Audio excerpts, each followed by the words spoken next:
Olá, meus amados, graça e paz, que o Senhor continue nos abençoando. Mais uma vez, nós estamos aqui reunidos para falarmos da palavra do Senhor e desta vez nós vamos fazer um estudo da carta de Filipenses, do capítulo 4, versículo 8, versículo 9, onde nós vamos estar trazendo aqui sobre alguns princípios, vamos estar falando aqui também de alguns passos que nós deveremos dar para mantermos a nossa mente pura, Vamos usar esse texto justamente para trazer essa orientação a vocês, uma orientação da qual o cristão ele deve andar, ele deve marcar os seus passos, ele deve marcar os seus caminhos, e nós temos justamente a palavra do Senhor para nos orientar, para nos direcionar, para nos mostrar qual é os passos que nós devemos seguir.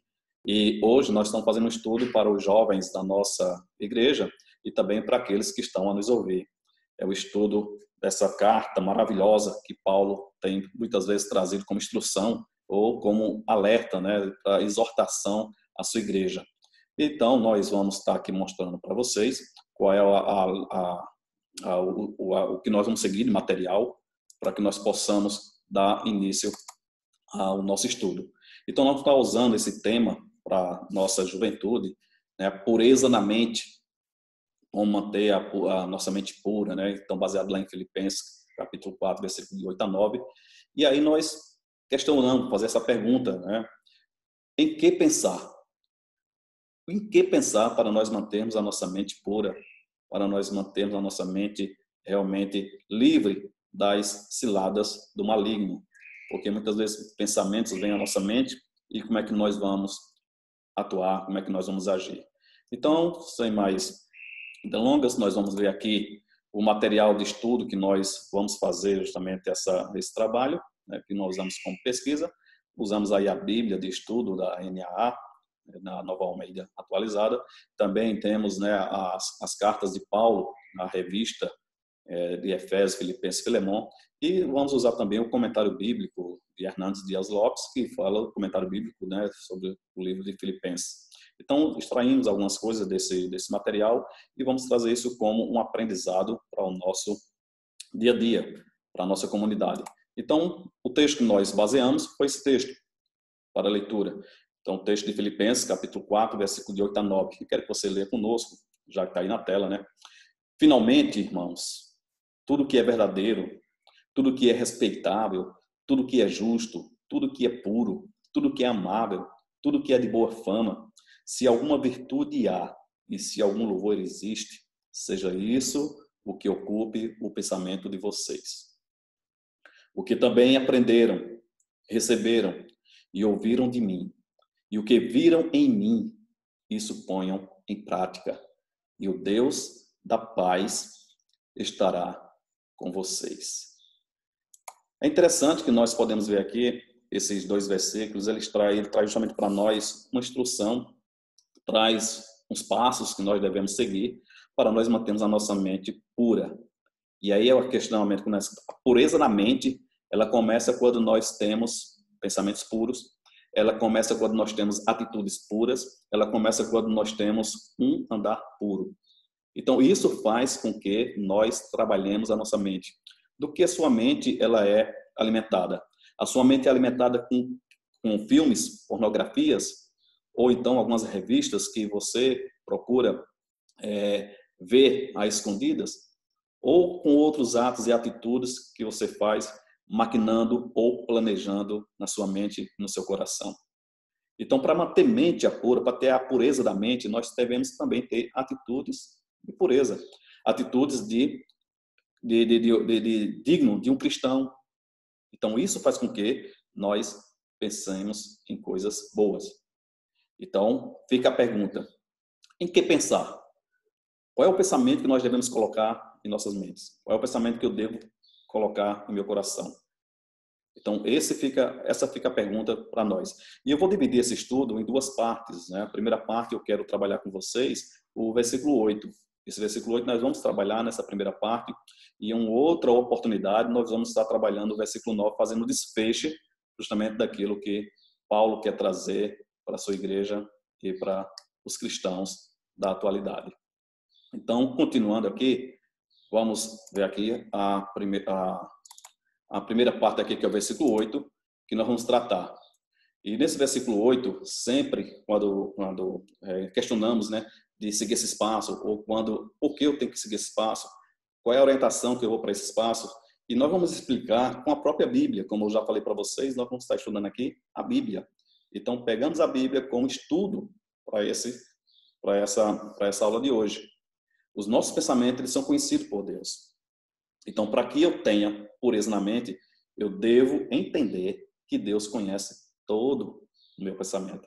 Deus conhece todo o teu pensamento.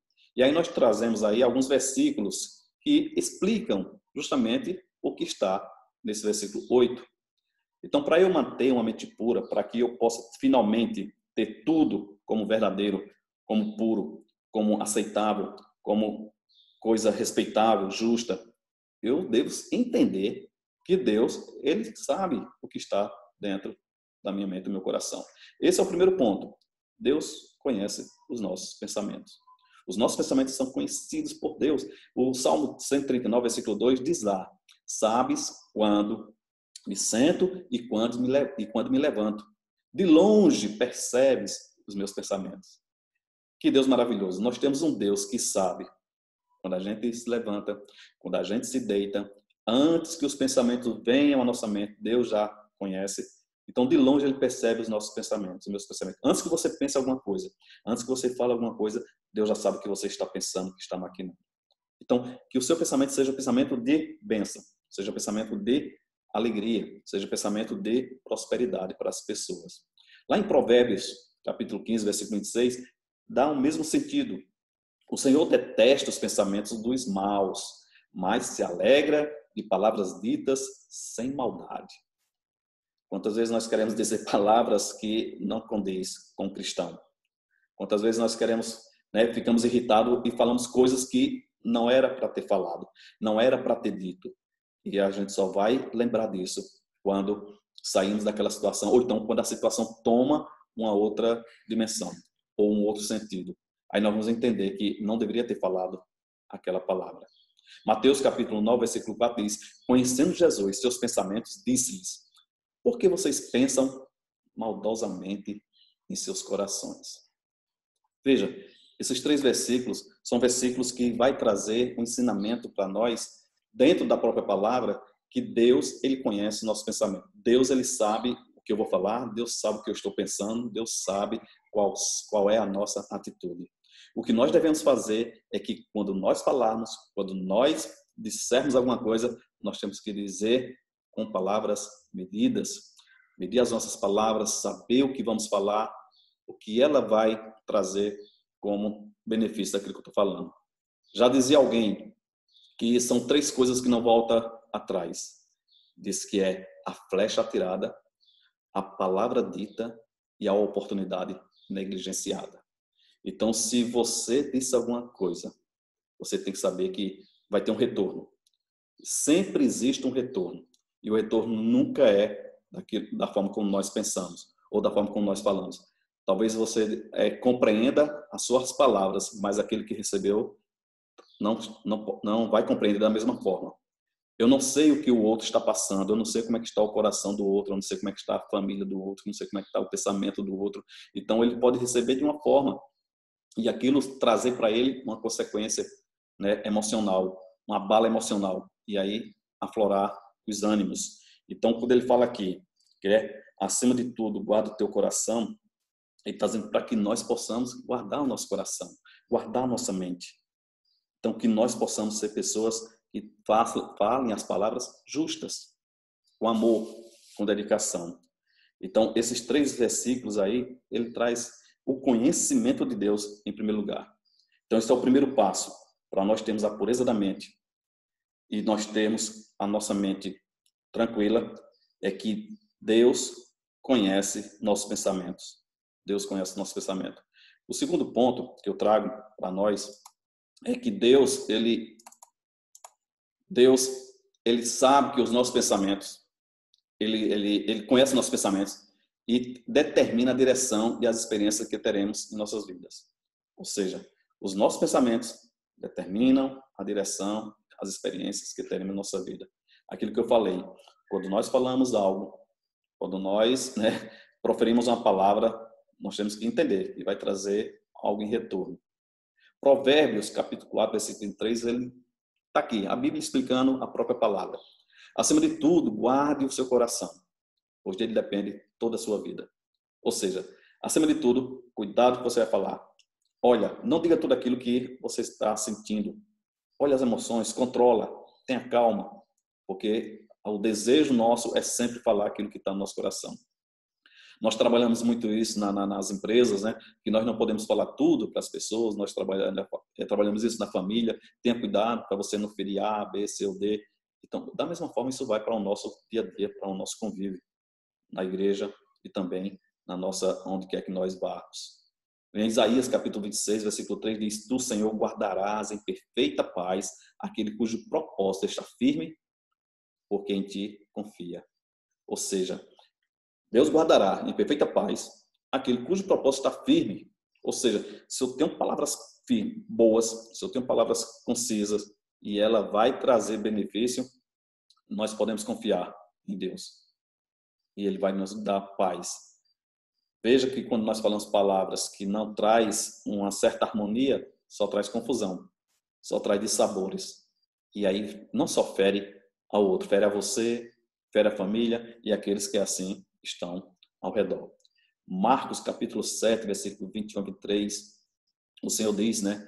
Pois do interior do coração dos homens vêm os maus pensamentos, as imoralidades sexuais, os roubos, os homicidas, os adultérios, as cobiças, as maldades, o engano, a devassidão, a inveja, a calúnia, a arrogância e a insensatez. Todos esses males vêm de dentro e tornam o homem impuro. Então Jesus aqui ele ensina que os maus pensamentos tornam o homem impuro.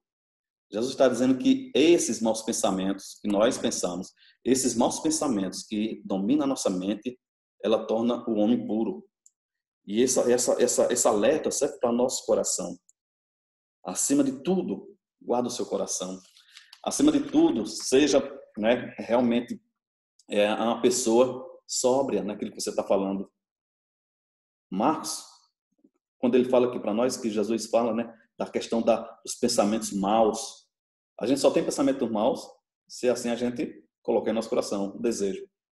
Você começa a botar na sua mente, você começa a maquinar. As pessoas dizem que muitas pessoas, quando estão sem fazer nada, ou então estão sem ocupação, a mente fica vagando, né, maquinando coisas. E como já disse algum pregador, né, mente vazia é oficina do diabo. Por quê? Porque você não está ocupado, você não está pensando em nada de bom, de benéfico, e aí então começa a pensar nas coisas que, né, o que é que eu posso fazer para fugir daqui, o que é que eu posso fazer para invadir aquilo ali, o que é que eu posso fazer para fulano cair naquilo. Queridos, nós temos que ter cuidado com o que está no nosso coração. E muitas vezes nosso coração ele está cheio, ele fica cheio de muitas coisas que angustiam as nossas vidas. Uma perda de um emprego, uma perda de um namoro, uma perda de um ente querido. Então depende qual é o momento que você vai estar, os seus sentimentos, as suas emoções. Imagina uma pessoa que perde uma namorada, então ele perde a namorada, ou ela deixa ele, ou ele deixa ela.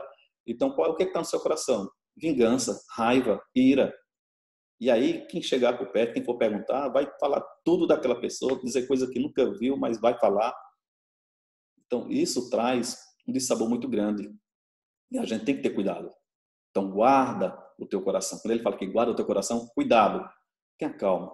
Respira, dá um tempo. Nada melhor do que o tempo para trazer a cura de tudo isso. Então, Jesus, ele fala isso para nós. Ele diz que os maus pensamentos tornam o homem impuro. Então, quando nós pensamos o mal para os outros, nós tornamos uma pessoa impura, uma pessoa sem amor, uma pessoa sem afeto para com o outro. Então, como é que nós vamos mudar e controlar os nossos pensamentos? E aí nós vamos entrar aqui no terceiro ponto.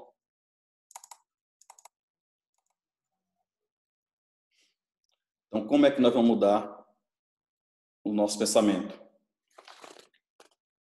Queridos, nós temos aqui o terceiro ponto, que ele fala aqui o seguinte: como mudar e controlar nossos pensamentos? Pense como Deus quer que nós pensemos. Você tem que parar e começar a respirar e dizer: no meu lugar, como é que Deus agiria? No meu lugar, o que Deus faria? Pense como Deus quer que nós pensemos. Deus quer que nós pensemos o contrário, nós pensemos com amor. Quando ele fala com o teu inimigo, né, te afrontar, com o teu inimigo te acusar, então você não vai com a mesma intensidade contra ele.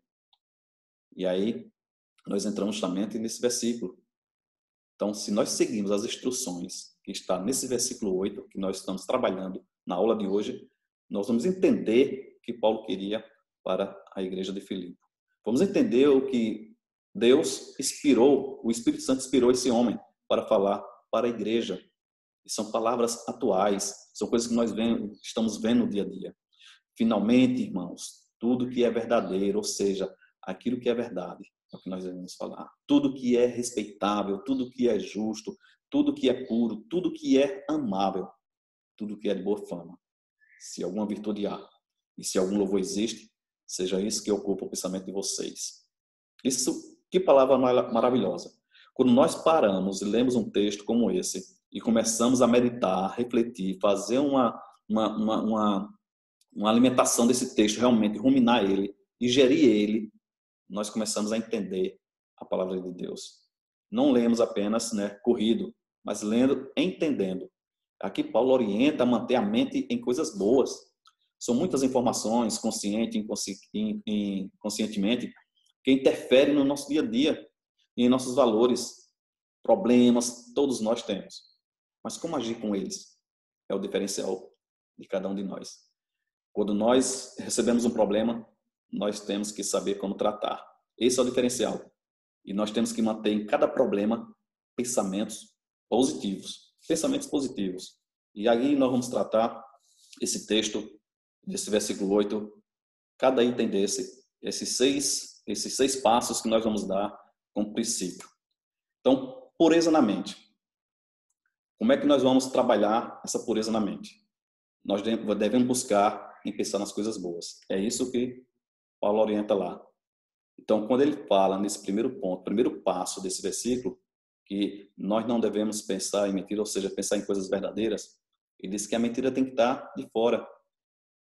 E em Efésios capítulo 6, versículo 14, o versículo diz: mantenha-se firme, cingindo-se com o cinto da verdade, vestindo a couraça da justiça. Então, se você tem a verdade com você, não deixe que a mentira tome conta. Porque a mentira, quando você conta uma mentira, tem que contar uma outra para cobrir a primeira que você mentiu. Depois você tem que contar a terceira, a quarta, ou seja, a sua vida vive uma vida de mentira. E aí você pode até ser conhecido por alguém. A pessoa diz: olha, lá vem fulano, já sei, vai contar uma aqui. Olha, não tem uma que ele conta que é verdade. Então, nós não devemos ser conhecidos dessa forma. Pense no que é verdadeiro. Nada de atos maldosos. Ou seja, pense em atos respeitáveis. Seriedade na linguagem e conduta. Aquilo que você fala tem que ter realmente valor. Para que a sua palavra, ela pode dizer: ó, fulano é sério, é uma pessoa que pode contar que o que ele fala é certo. Ele é uma pessoa que tem conduta, tem caráter. Lá em Tito, capítulo 2, versículo 7, diz: em tudo seja você mesmo um exemplo para eles, fazendo boas obras em seu ensino. Mostre integridade e seriedade. Paulo está orientando esse homem, Tito, e trazendo para ele: olha, seja em tudo você mesmo um exemplo para eles. Então, quando nossos pais nos trazem esse conselho, quando nossos mestres, nossos líderes dizem: olha, seja um exemplo. Ei, fulano, seja uma referência. Para quê? Para que você possa, para que as pessoas possam ver em você uma pessoa como se espelhar e como andar. Vou andar nos passos de fulano, vou andar nos passos de Beltrano. Outro passo que nós vemos nesse versículo, a questão da justiça. Pensa em tudo que é justo. Exercer justiça em todos os seus atos. Senhores, dei aos seus escravos o que é justo e direito, sabendo que vocês também têm o Senhor nos céus. Lá em Colossenses capítulo 4, versículo 1. Está falando aqui da questão da justiça. Quando ele fala que para o Senhor, está dizendo que ele não cobre, não sejam, né, cruéis com aqueles que exercem trabalho. Então, aqueles que exercem trabalho, exercem por uma questão de dispensar sua mão de obra para aquela obra. ou para aquela atividade, mas não explore, não seja explorador. Seja justo. Então, se trabalhou, fez o seu trabalho, pague com justiça. Não seja injusto com as suas obras. O ponto 4, onde ele fala aqui, tudo que é puro, nesse versículo. Fugir da impureza, qualquer outro pecado que uma pessoa comete é fora do corpo. Mas aquele que pratica a imoralidade peca contra o próprio corpo. Está lá em 1 Coríntios, capítulo 6, versículo 18. Outro texto que fala sobre a questão da pureza está lá em 1 João 3,3. Todo aquele que nele tem esta esperança purifica-se a si mesmo. Assim como ele é puro, nós também temos que ter a pureza. Deus pede isso de nós. Ele pede isso de uma forma que nós possamos andar nos seus passos, nos seus caminhos, para que as pessoas que estão de fora possam ver que existe pureza, existe amor, existe realmente justiça em nosso passo, em nosso caminhar. Em tudo que é amável. Ou seja, também o versículo ele traz aqui, finalmente, irmãos, tudo que é amável. Né? Então, também é um dos passos que ele traz nesse versículo. Então, tudo que é amável, você deve colocar isso na sua mente. Ou seja, aquilo que vai agradar a Deus. Aquilo que agrada a Deus faz bem a todos nós. Se agrada a Deus, agrada a todos nós. Agrada a sua família, agrada a sua igreja. Lá em Gálatas, capítulo 1, versículo 10, diz: acaso busco eu agora a aprovação dos homens ou a de Deus? Ou estou tentando agradar os homens? Quando nós queremos agradar os homens, nós desagradamos a Deus. E como é que nós agradamos aos homens? Quando nós começamos a colocar eles em evidências. Ou seja, eu faço essas coisas para agradar fulano. Tem pessoas que agem em um determinado contexto só para agradar as pessoas, mas que não está agradando a Deus em nada. Por quê? Porque quando você faz as coisas para o homem, você vai trazer problemas sérios dentro do contexto de uma equipe, dentro do contexto da família, dentro de um contexto de um trabalho e também na nossa igreja.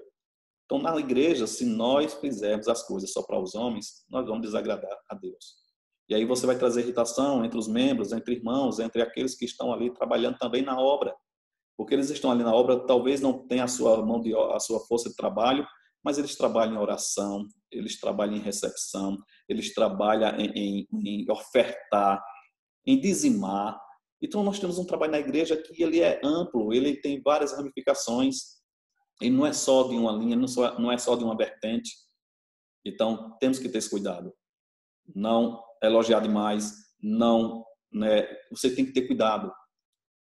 Então, tem que ter cuidado naquilo que você fala. Amável é o que vai agradar a Deus. Então, faça as coisas como para o Senhor e não para o homem. E aí, ele chega nesse último ponto, no último passo. Tudo que é de boa fama. Como é importante que tenhamos bons testemunhos de fora. Imagina a pessoa chegar assim e dizer: eu conheço fulano, é um crente de verdade. Eu conheço Ciclano, ele é realmente uma pessoa que professa a palavra de Deus. 1 Timóteo capítulo 3, versículo 7 diz: também deve ter boa reputação perante os de fora, para que não caia em descrédito nem na cilada do diabo. As pessoas hoje, ela acha que vestindo uma capa de crente, ou pegando uma Bíblia, indo para a igreja, dizendo: eu vou para a igreja de manhã, tarde, noite, não é o tempo que você passa na igreja, não é a Bíblia, o tamanho da Bíblia que você usa, não é a forma que você fala, né? Os versículos citados, decorados. Não é isso que vai trazer você uma boa fama. É como os de fora estão te vendo. Será que aquilo que você fala é o que os outros estão vendo? Ou você fala e pratica uma outra coisa? Então, o que Paulo orienta aqui é pensar. Pensar em tudo que há virtude e louvor. Então, onde ele finaliza esse versículo, ele diz: se alguma virtude há e se algum louvor existe, seja isto que ocupe o pensamento de vocês. Tudo que tem valor para a vida do crente está nessa lista e essas coisas devem ocupar o nosso pensamento. Deve ocupar não só o nosso pensamento, mas também o nosso agir, o nosso tratar, a nossa forma de andar, a nossa forma de confessar a sua palavra. Como eu estava falando anteriormente, as pessoas não podem estar transvestidas de um cristão. Não pode só dizer, sou um crente. Que crente? Só de palavra? Porque estou com a Bíblia? Porque estou indo para a igreja? Já ouvimos alguns testemunhos de famílias que muitas vezes está sentado no banco, o esposo está pregando a palavra e a pessoa está cochichando com o outro. Se tudo que ele falasse ali na frente, ele cumprisse em sua casa, seria o melhor homem, seria o melhor marido, seria o melhor pai, seria o melhor companheiro. Não é só estar lá na frente. Louva, levanta as mãos, grita, fala com o Senhor, só falta receber o anjo direto do céu. Mas, quando passa da porta da igreja, se transforma em um verdadeiro demônio, um verdadeiro diabo, onde há os filhos de um lado, mulher de outro, e ele lá na frente. Sai embora e sai arrastando. Temos que ter cuidado na nossa atitude. Tudo o que é amável, tudo o que é puro, tudo que é de boa fama. Então, que a sua fama não fique só falada quando você está dentro da igreja. Aqui na igreja é uma coisa, em casa é totalmente diferente. Então, Paulo, ele traz esse alerta para nós nesse versículo. Que versículo lindo. Que versículo maravilhoso desse estudo, desse capítulo, desse versículo 8 do capítulo 4. E aí, eu concluindo essa primeira parte, que eu quero trazer para vocês a continuação do versículo 9 em outro estudo, para que nós possamos esmiuçar bastante. Veja que apenas em um versículo nós tiramos vários ensinamentos, nós tiramos vários passos, nós tiramos vários princípios, várias condutas que eu como cristão, você como cristão, deve pensar e deve agir. Então, cuidado. As experiências, muitas vezes, na vida, não se dá pelos cabelos brancos que a pessoa tem. As experiências não se dá o tempo de casa, o tempo de serviço, o tempo de igreja que você tem. Mas a experiência se dá quando nós deparamos com algumas dificuldades, com alguns problemas, e com a nossa inteligência, com a nossa sabedoria, nós pedimos ao Senhor para nos orientar. Que o Senhor possa fazer parte de toda ação, toda atitude, todo comportamento, tudo aquilo que você vai verbalizar, que o Senhor possa fazer parte. Isso serve um ensinamento não só para mim, mas serve um ensinamento para você, para a sua família, para a comunidade. O Senhor nos ensina cada vez mais na sua palavra, e Ele traz isso como ensino para nós. Estamos estudando a sua palavra com a palavra. A palavra, ela está dando resposta às nossas vidas. Então, concluindo, amados, desse versículo 8, nós trazemos como aplicação desse versículo 8 justamente uma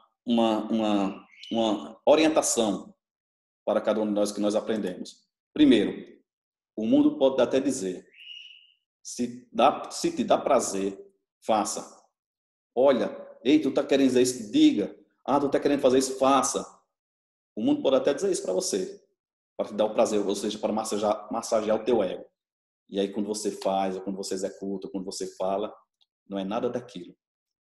Ou seja, o mundo ele não está preocupado se você vai ter boa fama, se aquilo é uma virtude de um cristão, se aquilo que você fez foi justo ou não. Simplesmente ele se satisfaz passando por cima de tudo.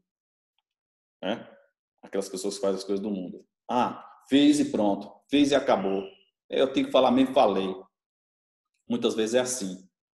E aí você acha que está por cima. E muitas vezes vem os dissabores da vida. Então essa é uma aplicação desse versículo. Uma outra aplicação que nós podemos trazer desse versículo é que nós devemos pensar em coisas verdadeiramente dignas de serem pensadas. Quando eu penso em coisas dignas de serem pensadas, coisas que vai trazer um crescimento, vai trazer um amadurecimento, vai trazer um desenvolvimento, isso sim, deve ser coisas verdadeiras, deve ser coisas dignas. Então, uma orientação que eu passo como experiência. Respira. Conta até 10, Se alguma coisa te machucou, se alguma coisa te magoou, dá uma enxugadinha na lágrima no canto do olho que está escorrendo, vai lá no banheiro, lava o rosto, enxuga. Quando você se levanta, que você dá esses passos, você começa a oxigenar a sua mente. Ela não vai ficar ali travada e você pensar em besteira. Aí você já começa a desenvolver uma outra atitude, um outro pensamento. Eu digo muito isso quando a gente recebe e-mails nas empresas, quando a gente recebe e-mail que você olha para aquele e-mail que a pessoa lhe provoca, você quer responder na mesma hora. E se você responder na mesma hora, você vai falar besteira. Aí eu digo muitas vezes, ó, levanta da cadeira, dá uma volta. Quando você volta, você já refaz aquele e-mail que você ia responder. Muitas vezes você pode até fazer o e-mail, faça tudo, bota tudo lá, mas não envia, deixa lá como um rascunho, deixa para enviar depois. Aí depois, quando você voltar, dá uma lidinha naquele e-mail, aí você vai ver que vai tirar mais coisas dali que não era para ter colocado. Essa é uma experiência fantástica, né? Outra coisa, uma pessoa lhe maltrata, perdoe, não fique remoendo. Muitas vezes, você quando libera perdão, você traz, né, amontoa brasas vivas na cabeça do outro. E é isso que acontece. Então, deixa que o outro pense que você errou. Mas o erro pode muitas vezes estar naquele que lhe provocou. Mas quando você diz, eu lhe perdoo por tudo que você fez, eu peço perdão por tudo que você fez. Então, ela que vai ficar com consciência na paz, realmente eu não podia ter feito aquilo, não podia ter falado aquilo. Quando esta pessoa também reconhece seu erro. Quando não, já está calejado, né? Eu acho que nada mais, né, aflige ou maltrata ou distrata, né, daquilo ali, ou quer fazer um distrato daquilo ali. Outra aplicação que eu trago desse versículo 8 é que reclamar do mundo e da vida não vai adiantar em nada. Se esforcem em procurar mudar sempre e renovar as esperanças. Se você parar e ficar reclamando, porque isso, porque aquilo, não vai adiantar em nada. Nós devemos esforçar e procurar mudar sempre e renovar as esperanças. E andando aqui para o final, amados, nós muitas vezes ficamos o quê? Diante de tudo isso, ficamos chateados. Vez por outra, ficamos, né, de uma forma irritado. E aí, o que é que nós devemos fazer? O que não se pode é deixar sua vida estacionar nisso. Ou seja, parar diante daquilo que lhe maltrata. Parar diante daquilo que lhe feriu. Podemos ficar chateados, vez por outra? Ficamos. Isso aí é normal. Mas não se pode deixar que sua vida estacione nisso. Ou pare sobre aquilo. Dá a volta por cima, passa por cima. Não, deixa para lá. Imagine, nós que somos pais, né, temos nossos filhos, somos maridos, temos esposas, as esposas têm seus maridos. Se tudo que acontece no seu lar, você fosse ficar chateado, ficar amuado no canto, não ia resolver nada na sua família, não ia andar, a família não ia andar. Por isso que muitas famílias se desfazem, porque eles depois não têm compatibilidade de gênero. Por que não teve? Porque não trataram isso, não trabalharam nisso. Então, isso é o que lhe mata a cada dia. E isso não pode ser guardado em seu coração. Amém, amados? Então, queridos, ocupe o pensamento com coisas boas, que inspirem a adoração a Deus e o serviço aos outros. Esse é o ensino que eu deixo desse versículo 8 para nós neste dia e nesta aula. Que o Senhor possa lhe abençoar, que o Senhor possa lhe dar graça, que o Senhor possa lhe dar sabedoria, que o Senhor possa também trazer sobre nós um amadurecimento, uma maturidade espiritual, porque muitas vezes o que falta em nossas vidas é uma maturidade espiritual. Paulo, ele tinha homens que estavam com ele ali, passaram por experiência com ele, mas ele trazia sobre esses homens, viu aqueles que realmente se destacavam e trouxe para perto. Barnabé, Marcos, João Marcos, o Timóteo, Tito, venham para cá. E foi dando instrução a esses. E dizendo, olha, o mundo vai acontecer isso, vai acontecer dessa forma, vão fazer isso, mas continue firme na palavra. Se alegre na palavra. Seja perseverante na palavra. E da mesma forma eu trago, dentro desse estudo e desse ensino, desse versículo 8, que você possa ser mais moderado, que seu pensamento possa estar mais filtrado. Filtre tudo aquilo que não agrada. Deixe só aquilo que é bom e que possa agradar a Deus. Que Deus te abençoe, Deus te guarde e nos dê uma semana abençoada em nome de Jesus.